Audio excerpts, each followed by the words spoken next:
Hello guys, welcome back to our channel and welcome back for another lecture on the subject matter Introduction to Criminology. For today's lecture, we will be talking about the concept of the study of victimology. In our previous discussion with regards to the crime triangle, we made mention that one of the elements of crime is the opportunity.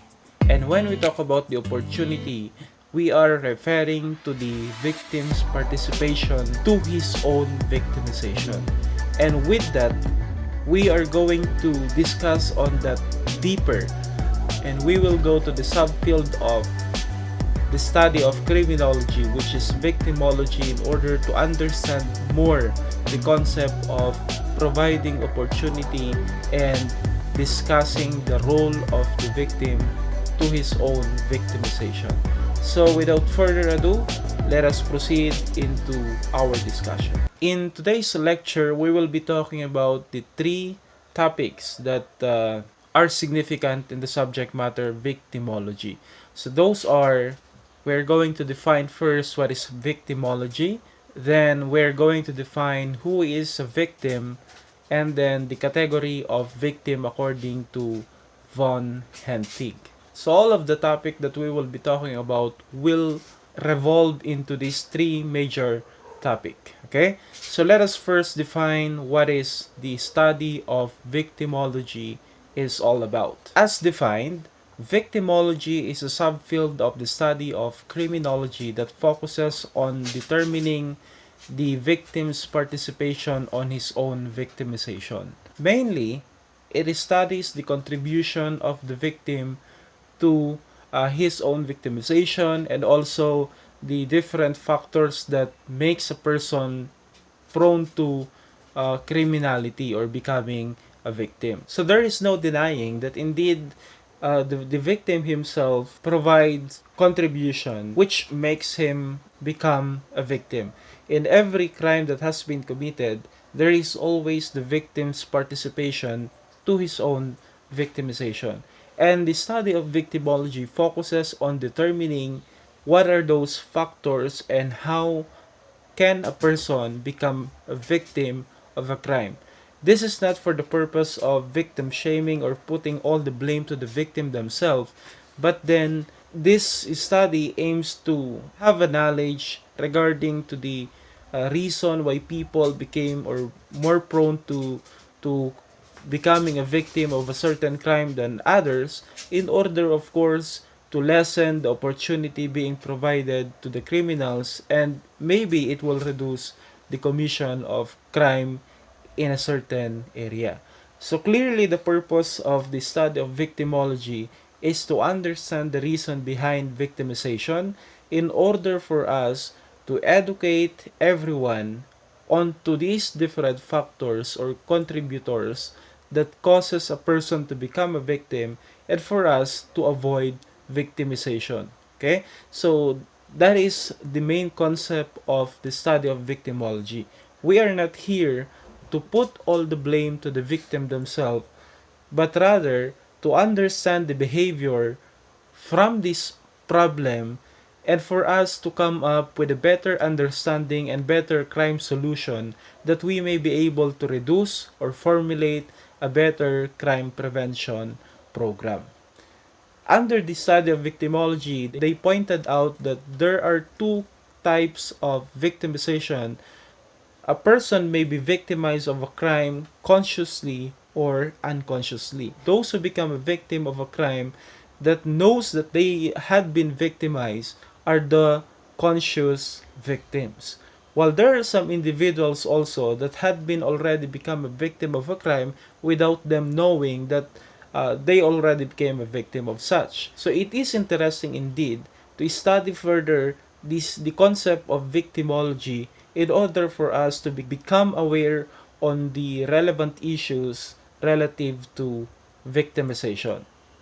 So this is not only for the purpose of having an understanding, but I do hope that the concept of victimology will impact your everyday life in order for you to reduce the different risk-taking behavior that you are engaging at, and maybe to help you avoid becoming a victim of a certain crime.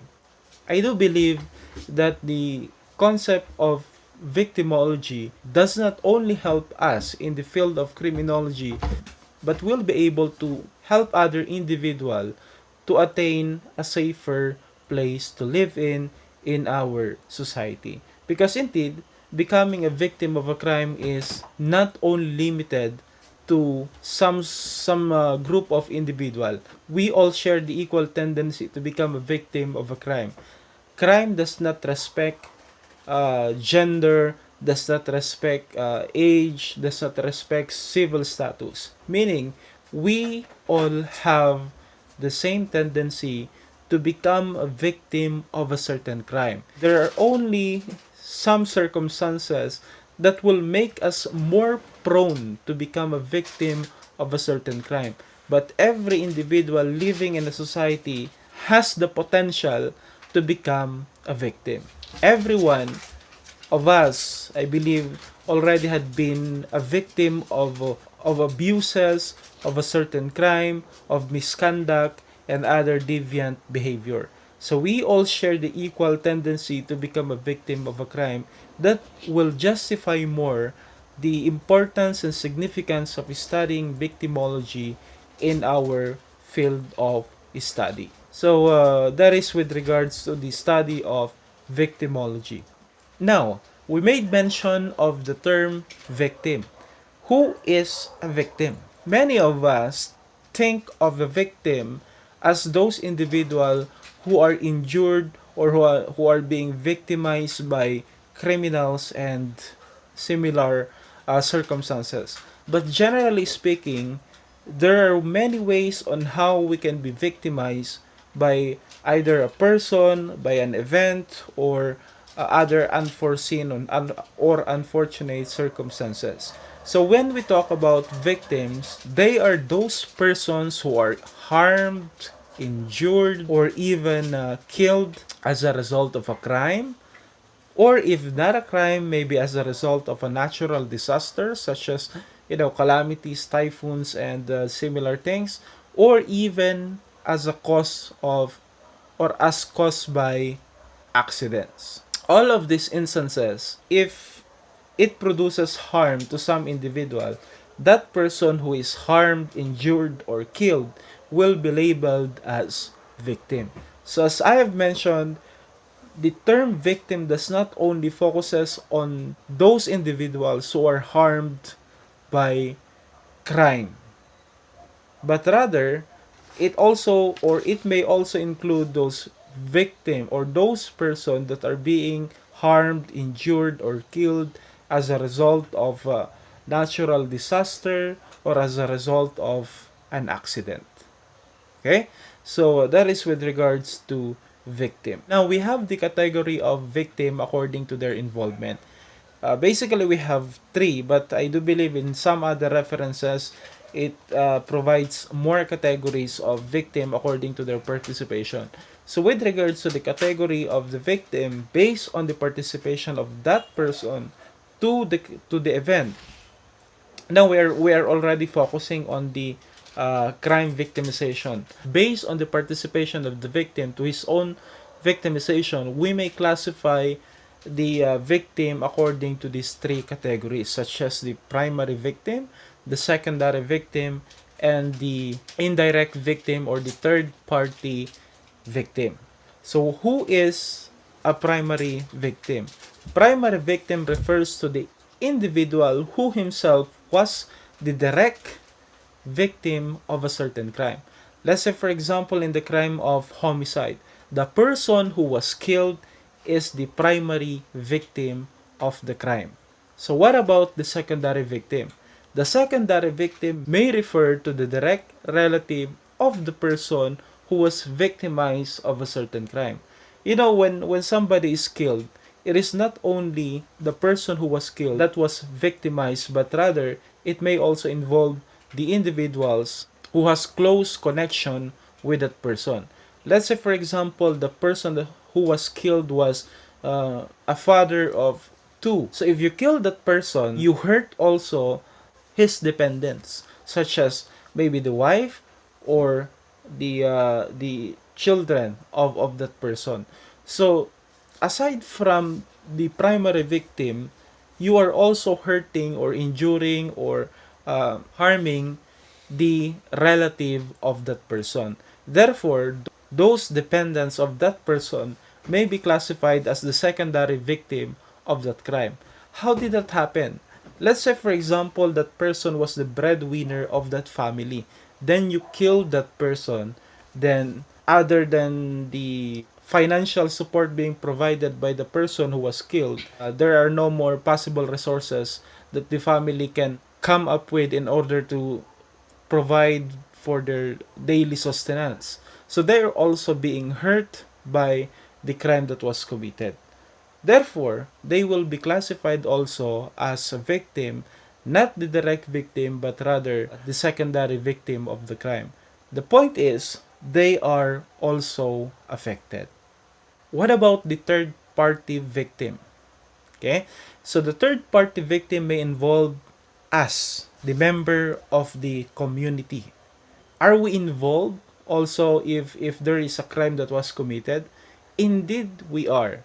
Because if a crime has been committed, and we as a member of the community is also victimized because we feel unprotected, we fear for our life because of that incident. We might end up thinking, what if that will happen to me? So there is already a fear that is developing in your consciousness, which now affects your daily functioning. How are we going to respond in that incident if that happens in our society? Of course, it will incite fear in our consciousness. So we fear, we are already affected by that incident, especially if there is a brutality involved therein, such as in cases of serial killing. In that manner, there are already panic among the community. So if we are going to take an actual example with regards to this, let's look into the case of the Marawi siege in the previous year. So the direct victim to that crime is the residents of Marawi itself.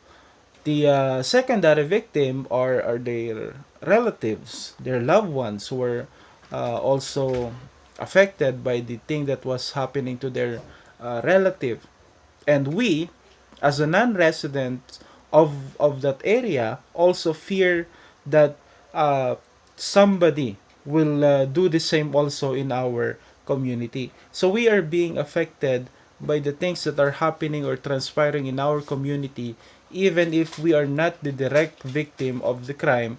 But since we are living in the same society, in the same country maybe, then we are also being affected. Therefore, we will be considered also as the third party victim. So that is the category of victim according to their participation. We must always remember that it is not only the victim, the actual victim of the crime, who can be considered as a victim, but rather it will resonate in the uh, entire community, since we are all being affected by an incident. If a certain crime is being committed, we are all becoming a victim of that crime. So therefore, as a society, we must not tolerate any crime, regardless if it is serious or not. If that is labeled as a crime, we must show zero tolerance in those actions. Okay? So now let's proceed to the common crime victims provided by von Hentig. So under his study, he noted that there are some group of people that are prone to crime victimization. So let's look into those classification as well as the characteristic of this group for us to better understand the nature of victimization. Earlier, I made mention that crime does not respect any group of individual because we all share the equal tendency to become a victim of a crime. But there are those categories that has the higher tendency to become a victim of a crime because of the nature of their classification.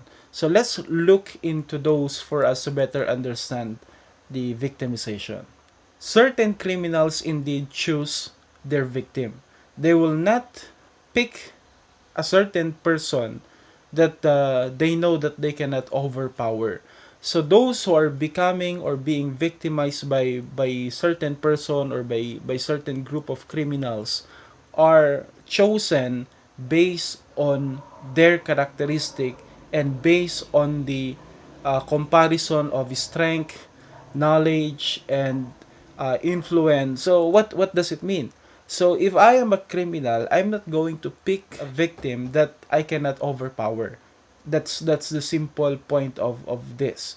So I'm going to pick a certain person whom I believe that I can be able to overwhelm him in terms of strength, in terms of capacity, and in terms of maybe knowledge or other aspect that we may be using in order to choose our victims. So criminals think that way.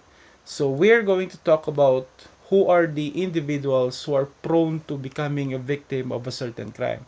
Number one on the list is we have the young. So this category are considered as weak individuals based on their or due to their age and due to their immaturity. That is why they are being selected as a victim, because they know that it's easy to overpower them, and they know that it is easy to overwhelm them in terms of knowledge and experience. So they are being chosen as common victim by individuals, by a group of criminals.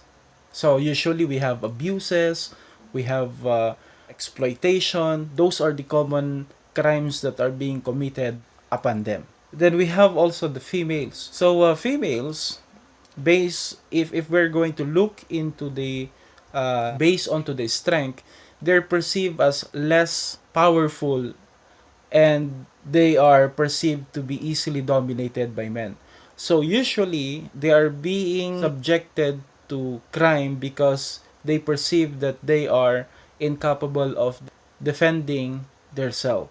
So they are also being selected most of the time as a victim because of this weakness that they have, and these criminals are exploiting that fact and select them as their victim. We have also the old. They are weak in terms of age. With the nature of old individuals, old person, they are already incapable of defending themselves because they are already becoming weak because of their old age.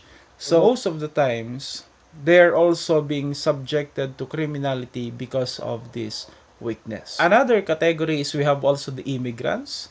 These are groups of individuals who are new to that place, and they are not sure with regards to the rules of conduct and the different customs and tradition in that society, which makes them an easy prey in terms of criminality.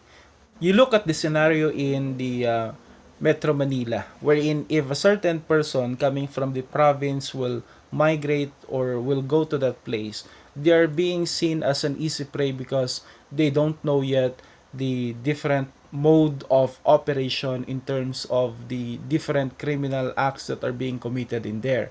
So those who are not aware of the different criminal activities, the different modes of committing crime in that city, are the prone victim of this crime. They are selected as a victim because of this weakness that they have. Their lack of knowledge with regards to the street tactics, the criminal tactics that are prone in that area, makes them more likely to become a victim of these types of crimes. Most likely street crimes.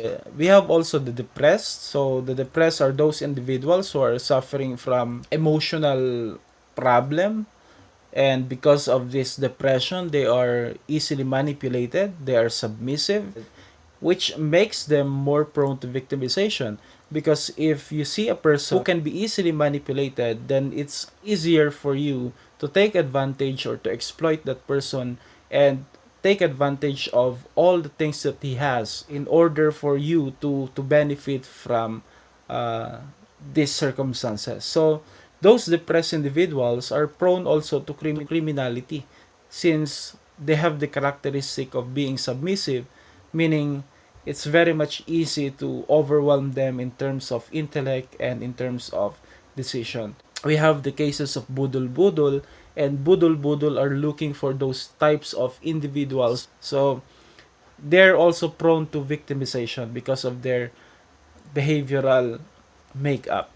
Also, we have here the mentally defective or deranged. These are individuals who are suffering from mental problem, and because of that mental problem that they have, they cannot defend themselves properly, which makes them more prone to victimization, such as, for example, sexual advances or even other crime that involves the use of knowledge or trust. Okay? We also have here the acquisitive. These are the persons who can be classified as greedy individual, and because of that greediness, they are being taken advantage upon. What makes them prone to victimization is because they want to double or triple their money as easy as possible. For a normal individual, we can say that promise of giving or double or tripling your money in no time is a too good to be true story. But because of their desire to acquire money as easy as possible, they're being taken advantage by those individuals who place on their own weaknesses. So they are prone to criminality, or those individuals who are greedy in terms of money, in terms of power, are easy victim for those individuals who are taking advantage of such characteristic in order for them to gain money. So that's with regards to the acquisitive group. We have also the classification dull normal, which refers to the group of individual that has inability to seek for support coming from the community. So maybe either the community or the society distrust them, that they do not show sympathy towards this group of individual, or the society have the reason of not trusting this individual. And because the society does not care about them or does not support or help them in any possible circumstances that may endanger their life or properties, then they fall as an easy victim also. We have also the group minorities. When we talk about minorities, meaning they are the least number of individuals in a certain area, which is usually observed in ethnic conflict theory, as presented also in some of the theories that explains criminality, wherein if there is a conflict between two groups, the group that has the least number of member will likely to be oppressed by the majority. So that always happens in certain areas in our country because of the diversity when it comes to ethnicity or ethnic group in our country. There are those individuals that are being outcasted by the majority, and because of that they are oppressed more than the other group. So the oppression coming from the majority makes this member of the minority become prone to victimization, as they are being targeted or as they are being perceived as a weak group, so they are being taken advantage upon by the larger groups. We have also the wanton group, wherein this group of individuals are those individuals who are looking for activities that will provide them pleasure, such as, for example, you want to stroll late at night, that's why you go out, you go to places wherein poses risks on your person, or those individuals who go out late at night drinking, bar hopping, and so on. They're prone to criminality because of their own risk-taking behavior, which is to seek pleasure. So if those individuals will should have stayed home at that specific period, then maybe they did not become a victim of a crime, but because of their behavior, which they seek pleasure through activities that we can consider as risk-taking behavior, then they fall as a victim of a certain crime. We have also the lonesome and heartbroken. We can relate this to the depressed group, wherein because of the circumstances that they are suffering, they usually fall as a victim of a crime as a result. Then we have the tormentor. These are the group of individuals who are the cause of their own victimization. Their aggressive behavior caused them to become a victim of a certain crime. If usually these are the group of individuals who um, cause their own victimization. They are the one who initiated the violent act, and at the end, or as a result, they become a victim of a crime. He was the first one who aggressed, and then he was the one that was hurt because of his behavior. So we classify them as the tormentor. The last group of criminals is we have here the black, exempted, and fighting, which is the group of individuals who really usually makes a bad choice, which end up making them a victim of a crime, and later on they will seek for the help of the society or a group of individual, such as for example those who fall a victim of estafa, those who fall a victim of crimes that has something to do with trust and confidence, are the group of individual that usually fall on this because of their inability to determine the integrity of a certain person or of a certain circumstances that was offered to them. They usually end up making a bad decision or bad choice, which will make them end up a victim of a certain crime. Okay? So these are the different issues and matters that we must talk about in terms of victimology. So this is just an introduction on the topic victimology. We're going to talk more onto this and the different classifications and aspect or reason why a certain person becomes a victim of a crime. So I do hope that you learned something from this lecture, and if you have questions or comments with regards to this lecture, feel free to comment that down on the comment section, and I will try to provide answer onto the different queries that you may have in mind as soon as I can. So that's it for today. See you on the next feature.